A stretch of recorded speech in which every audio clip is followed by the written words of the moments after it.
Hello and welcome to English classes by Kabiri Bora. Today we are going to start with the first chapter of the Hornbill book of class 11, that is The Portrait of a Lady by Khushwant Singh. The Portrait of a Lady is a part of an autobiography by Khushwant Singh. In this story, the author draws a pen portrait of his grandmother. He beautifully unfolds their relationship and how it undergoes several changes. In this narrative, we are going to learn about how the relationship was there between Khushwant Singh and his grandmother when they lived in village, and how did it change when they moved to city. ছাত্ৰ ছাত্ৰীসকল, আজি মই তোমালোকৰ আগত একাদশ শ্ৰেণীৰ ইংৰাজী পাঠ্যপুথিৰ প্ৰথমটো পাঠ the portrait of a lady আলোচনা কৰিবলৈ আগবাঢ়িছোঁ। পাঠটিৰ লেখক হৈছে খুশৱন্ত সিং। এই পাঠটিৰ লেখকে তেওঁ আৰু তেওঁৰ আইতাকৰ মাজৰ সম্পৰ্কৰ কথা বৰ্ণনা কৰিছে। পাঠটোৰ টাইটেলটো হৈছে the portrait of a lady. এতিয়া পোৰ্ট্ৰেইট শব্দটোৰ অৰ্থটো কি? পোৰ্ট্ৰেইট শব্দটোৰ বিভিন্ন অৰ্থ হ'ব পাৰে, যেনে এ পেইণ্টিং, এ ফটোগ্ৰাফ অৰ আদাৰ artistic representation of a person. কিন্তু আমাৰ এই পাঠটোত আমি এই পোৰ্ট্ৰেইটৰ শব্দৰ অৰ্থটো ঠিক ফটোগ্ৰাফ বুজোৱা নাই। যেতিয়া আমি কোনো এজন লোকৰ বা কোনো এজন ব্যক্তিৰ বিষয়ে আমি বহুত বৰ্ণনা কৰোঁ বা তেওঁৰ বিভিন্ন কথা আমি আলোচনা কৰোঁ, তেতিয়া সেই ব্যক্তিজনৰ এখন চিত্ৰ আমাৰ মনত অংকিত হৈ যায়। এই পাঠটোৰ লেখকে তেওঁ আৰু তেওঁৰ আইতাকৰ সম্পৰ্কৰ বিষয়ে খুব সুন্দৰকৈ উপস্থাপন কৰিছে। যেনে ধৰা তেওঁৰ লেখকৰ জীৱনৰ বিভিন্ন সময়, যেনে গাঁৱত বসবাস কৰোঁতে বা চহৰত থাকোঁতে কিদৰে আইতাকৰ সৈতে তেওঁৰ সম্পৰ্ক গঢ়ি উঠিছিল আৰু পাছলৈ কেনেকৈ এই সম্পৰ্ক বৰ্তি আছিল। এই কথাবিলাকৰ জৰিয়তে খুশৱন্ত সিঙৰ আইতাকৰ এটি মৌখিক বিৱৰণ বা ইংৰাজীত যাক কোৱা হয় ভাৰ্বেল পিকচাৰ অৰ ডেছক্ৰিপশ্যন আমি এই পাঠটো দেখিবলৈ পাম। তোমালোকে গোটেই পাঠটো পঢ়াৰ পিছত ভালকৈ পঢ়াৰ পিছত কথাখিনি ভালদৰে বুজি পাবা। And before moving to our story, let's learn a little about the author Khushwant Singh. Khushwant Singh was an Indian author, lawyer, journalist, diplomat and politician. His experience in the 1947 partition of India inspired him to write Train to Pakistan in 1956, which became his most well-known novel. He was awarded with the Padma Bhushan and the Padma Vibhushan. Now let's move to our lesson. The Portrait of a Lady. এগৰাকী মহিলাৰ এখনি শব্দচিত্ৰ। My grandmother, like everybody's grandmother, was an old woman. মোৰ আইতা আন প্ৰত্যেকৰে আইতাৰ দৰে এগৰাকী বৃদ্ধ মহিলা আছিল। She had been old and wrinkled for the 20 years that I had known her. মই তেওঁক জনাৰ 20 বছৰ ধৰি তেওঁক সুতুৰা পৰা ছাল আৰু বুঢ়ীৰ ৰূপতে দেখি আহিছোঁ। ৰিংকল শব্দটোৰ অৰ্থ কি? যে যেতিয়া মানুহ বৃদ্ধ হয় তেতিয়া মানুহৰ ছালবিলাক সুতুৰা হৈ পৰে। ই মানে এক প্ৰকাৰ বাৰ্ধক্যৰ ৰেখা, তাকে ৰিংকল পৰা বুলি কয়। People said that she had once been young and pretty and had even had a husband. মানুহবিলাকে কৈছিল যে তেওঁ এসময়ত গাভৰু আৰু ধুনীয়া আছিল আৰু আনকি তেওঁৰ এজন গিৰিয়েকো আছিল। But that was hard to believe. কিন্তু এই কথাটো বিশ্বাস কৰিবলৈ টান আছিল। My grandfather's portrait hung above the mantelpiece in the drawing room. Mantelpiece, it's a new word for you. It means that a shelf that is affixed to the wall above a fireplace.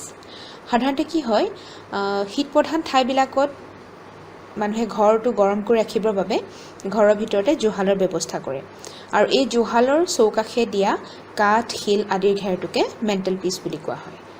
এতিয়া আমাৰ এই ৰাইটাৰৰ ঘৰৰ drawing ৰুমৰ mental পিচৰ ওপৰতে তেওঁৰ ককাকৰ এখন ফটো আঁৰি থোৱা আছে। My grandfather's portrait hung above the mantelpiece in the drawing room. এখন ফটোগ্ৰাফ ঠিক সেই মেণ্টেল পিচৰ ওপৰতে আঁৰি থোৱা আছে। He wore a big turban and loose-fitting clothes. তেওঁ কি পিন্ধিছে? তেওঁ মূৰত এটা ডাঙৰ পাগুৰি পিন্ধাৰ লগতে এটা চোলা পিন্ধিছে। চোলাটো অকণমান ঢিলা ঢালা, loose-fitting clothes. His long white beard covered the best part of his chest and he looked at least 100 years old. তেওঁৰ দীঘল বগা দাঢ়িকোছা বুকুলৈকে বিয়পি আছিল আৰু এনে লাগিছিল যেন তেওঁ কমেও 100 বছৰীয়া আছিল। He did not look the sort of a person who would have a wife or a children. আৰু তেওঁক দেখি এনেকুৱা নালাগিছিল যে তেওঁৰ এগৰাকী পত্নী আৰু ল'ৰা ছোৱালী থাকিব পাৰে. He looked as if he could only have lots and lots of grandchildren. তেওঁক দেখি এনেকুৱাহে লাগিছিল যেন তেওঁৰ কেৱল বহুত নাতি আৰু নাতিনীহে থাকিব পাৰে. ইমানে বেছি তেওঁ বৃদ্ধ দেখা গৈছিল অৰ্থটো. As for my grandmother, being young and pretty, the thought was almost revolting. আৰু মোৰ আইতা যে গাভৰু আৰু সুন্দৰ আছিল এই কথাটো বিশ্বাস কৰিবলৈ বৰ টান আছিল. Now look at the expression, the thought was almost revolting. This expression means that it was very hard for the author to believe. She often told us of the games she used to play as a child. তেওঁ প্ৰায়ে আমাক তেওঁ ল'ৰালি দিনত কি কি খেল খেলিছিল এইবিলাক তেওঁ আমাক প্ৰায়ে কৈছিল. They seemed quite absurd and undignified on her part, and we treated it like the fables of the prophets she used to tell us. আৰু এই কথাবোৰ বৰ উদ্ভট আৰু তেওঁৰ মুখত বৰ অসজা বা অশুভনীয় তেনে লাগিছিল. আমি সকলোৱে এই কাহিনীবিলাকক সাধু সন্তসকলৰ সাধু যেন আমি ভাবিছিলোঁ, যিবোৰ সাধু আমাক আইতাই প্ৰায়ে কৈছিল. She had always been short and fat and slightly bent. তেওঁ সদায় চুটি চাপৰ শকত আৰু অলপ কোজা আছিল. Her face was a crisscross of wrinkles running from everywhere to everywhere. তেওঁৰ মুখখনৰ ইঠাৰ পৰা সিঠাইলৈ হুতুৰা হুতুৰ ছালৰে ভৰি আছিল. No, we were certain she had always been as we had known her. নহয়, আমি সকলোৱে বিশ্বাস কৰিছিলোঁ যে তেওঁ সদায় এইটো ৰূপতে আছিল যিটো ৰূপত আমি তেওঁক দেখি আহিছোঁ. Old, so terribly old. And she could not have grown older and had stayed at the same age for 20 years. বৃদ্ধ আছিল তেওঁ, যথেষ্ট বৃদ্ধ আছিল, যে তেওঁ তাতকৈ আৰু বেছি বৃদ্ধ হ'ব নোৱাৰে. আৰু 20 বছৰ ধৰি তেওঁ একেটা বয়সতে ৰৈ গৈছিল এইটো ৰূপেৰে. She could never have been pretty, but she was always beautiful. তেওঁ কাহানিও মোহনীয় হ'ব নোৱাৰিছিল, কিন্তু তেওঁ সদায় সুন্দৰ আছিল. এতিয়া তোমালোকে এই ৱৰ্ড দুটা বিউটি আৰু প্ৰিটি এণ্ড বিউটিফুল এই ৱৰ্ড দুটাৰ ডিফাৰেঞ্চটো অকণমান শিকিব লাগিব. The word pretty stands for the outer beauty, but the word beautiful stands for inner beauty of a person. The grandmother may not have been pretty, but according to Khushwant Singh, she was beautiful. She possessed deep spiritual beauty. অৰ্থাৎ খুশৱন্ত সিঙৰ আইতাগৰাকীৰ বাহিৰা যিটো ৰূপ, বাহ্যিক যিটো ৰূপ, সেই ৰূপটো সুন্দৰ নাছিল, কাৰণ তেখেতৰ আৰম্ভণিতে বৰ্ণনাত কৈছে নহয়, she was short, fat and slightly bent. গতিকে তেওঁৰ যিটো বাহ্যিক ৰূপ সেই ৰূপটো তেওঁ সুন্দৰ নাছিল, কিন্তু তেওঁৰ মনটো, সেই মনটো তেওঁৰ যথেষ্ট সুন্দৰ আছিল. এটা পবিত্ৰ, এটা সুন্দৰ মনৰ অধিকাৰী আছিল তেওঁৰ আইতাগৰাকী. সেইকাৰণে লেখকে কৈছে যে কি বুলি কৈছে, she could never have been pretty, but she was always beautiful. She hobbled about the house in spotless white, with one hand resting on her waist to balance her stoop, and other telling the beads of her rosary. এতিয়া হবল মানে হৈছে থৰক বৰককৈ খোজ কৰা. মানুহ বৃদ্ধ হ'লে ভালকৈ যিহেতু খোজকাঢ়িব নোৱাৰে, তো তেওঁৰ আইতাকো ঘৰৰ ভিতৰত থৰক বৰককৈ খোজকাঢ়ি ফুৰিছিল. আৰু লগতে তেওঁ কি কৰিছিল, স্পটলেছ হোৱাইট, অৰ্থাৎ তেওঁৰ যিযোৰ কাপোৰ পিন্ধিছিল একেবাৰে শুভ্ৰ. তেওঁ যিহেতু বিধৱা আছিল, গতিকে তেওঁ শুভ্ৰ সাজ পিন্ধি পেলাই তেওঁ ঘৰৰ ভিতৰতে থৰক বৰক খোজেৰে ঘূৰি ফুৰিছিল. আৰু তেওঁ এখন হাত কঁকালত ৰাখি তেখেতৰ যিটো হাউলি পৰা কঁকাল, সেই কঁকালটো পোনাই ল'বলৈ যত্ন কৰিছিল. আৰু আনখন হাতেৰে তেওঁ মালাডাল, যিডাল জপ কৰিবলৈ মালাডাল হাতত লৈ তেওঁ জপ কৰি থাকিছিল. তোমালোকে ফটোখন চালে ধৰিব পাৰিবা, জপ কৰা মালাডাল এই কাষতে দিয়া হৈছে, সেইডালক কোৱা হয় ৰজাৰী. Her silver locks were scattered untidily over her pale, puckered face, and her lips constantly moved in an audible prayer. তেওঁৰ ৰূপালী চুলিবোৰ হেতা ছাল কোচ খোৱা মুখখনত যধে মধে বিয়পি পৰিছিল আৰু উঠকেইটা লৰাই তেওঁ আনে নুশুনাকৈ প্ৰাৰ্থনা গুণগুণাই আছিল। She was beautiful. Yes, she was beautiful. হয়, তেওঁ ধুনীয়া আছিল। She was like the winter landscape in the mountains. এতিয়া চাবা, এইখিনিতে লেখকে তেওঁৰ আইতাকক তুলনা কৰিছে। কাৰ সৈতে?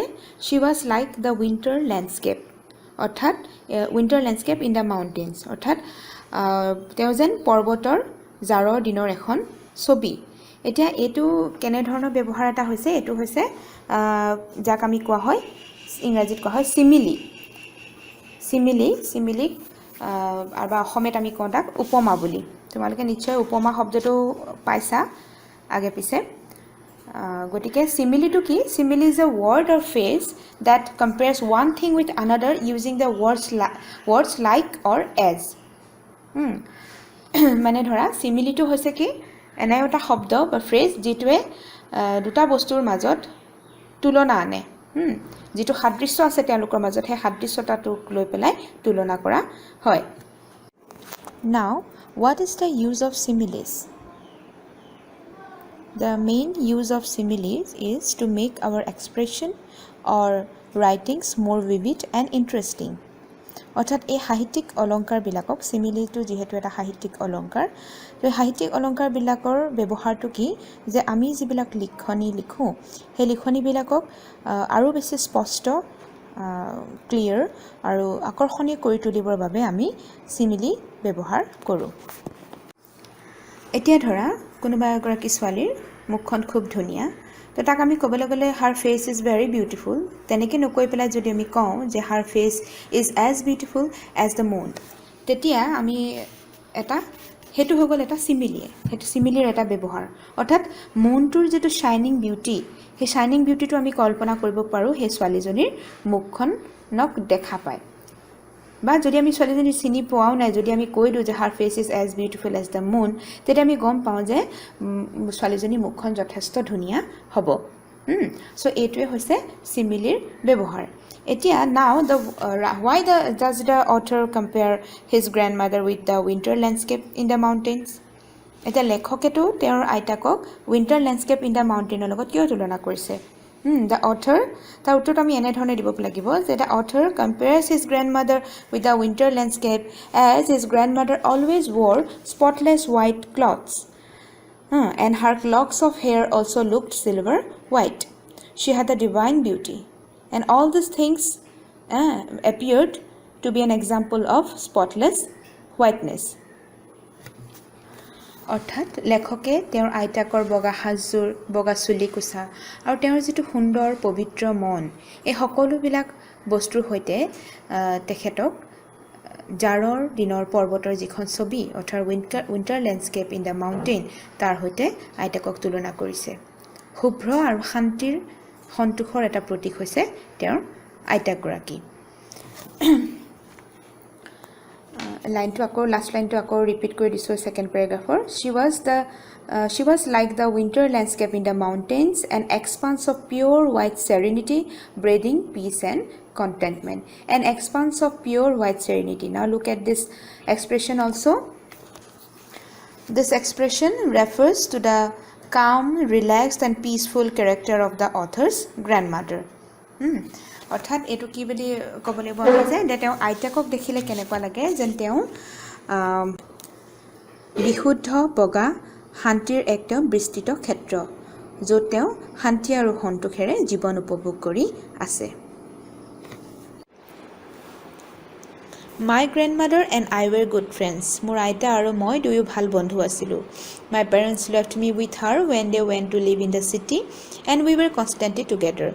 মোৰ মা দেউতাই মোক আইতাৰ সৈতে এৰি থৈ গৈছিল যেতিয়া তেওঁলোকে চহৰত বসবাস কৰিবলৈ গৈছিল, আৰু তেতিয়াৰ পৰা আমি দুয়ো একেলগে আছোঁ। She used to wake me up in the morning and get me ready for school. Used to ব্যৱহাৰ তোমালোকে পাইছা যে আমি we used to talk about past events which we no longer do. অতীতকালৰ কিছুমান অভ্যাস আমি যেতিয়া বুজাবলৈ যত্ন কৰোঁ তেতিয়া আমি ইউজ টু ব্যৱহাৰ কৰোঁ ইয়াতো লেখকে তেওঁৰ আইতাকে তেওঁ কেনেকৈ সদায় অতীতত কেনেকৈ মানে স্কুললৈ ৰেডি কৰিছিল সেই কথাটো বুজাবৰ কাৰণে ইউজ টু ব্যৱহাৰ কৰিছে she used to wake me up in the morning and get me ready for school অৰ্থাৎ ৰাতিপুৱা সদায় আইতাই মোক জগাই দিছিল আৰু তেওঁ মোক স্কুললৈ ৰেডি কৰি দিছিল সাজু কৰি দিছিল She said her morning prayer in a monotonous sing-song while she bathed and dressed me in the hope that I would listen and get to know it by heart. আৰু যেতিয়া তেওঁ মোক স্কুললৈ সাজু কৰিছিল গাছা ধুৱাই দিছিল আৰু কাপোৰ পিন্ধাই দিছিল তেতিয়া তেওঁ একঘামীভাৱে এটা প্ৰাৰ্থনা গুণগুণাই থাকিছিল আৰু তেওঁ আশা কৰিছিল যাতে প্ৰাৰ্থনাটো শুনি শুনি মই যেন মুখস্থ কৰি লওঁ মোৰ যাতে মনত থাকি যায় I listened because I loved her voice. মই শুনিছিলোঁ তেওঁ যিটো প্ৰাৰ্থনা গায় মই শুনিছিলোঁ কাৰণ মই তেওঁৰ মাতটো ভাল পাইছিলোঁ বাট never bothered to learn it কিন্তু কেতিয়াও সেইটো মই শিকিবলৈ চিন্তা কৰা নাছিলোঁ Then she would fetch my wooden slate which she had already washed and plastered with yellow chalk, a tiny earthen ink pot and a red pen, tie them all in a bundle and hand it to me. আৰু তাৰপিছতে তেওঁ মোক কাঠেৰে বনোৱা ফলি এখন আনি দিয়ে যিখন আগে ধুই লৈ হালধীয়া চকৰে লিপি থোৱা থাকে লগতে এটা সৰু মাটিৰ দুৱাত এটা ৰঙা পেন এই সকলোখিনি এটা বান্দুল কৰি বান্ধি তেওঁৰ মোৰ হাতত গুজি দিয়ে After a breakfast of a thick stale chapati with a little butter and sugar sprayed on it, we went to school. Stale.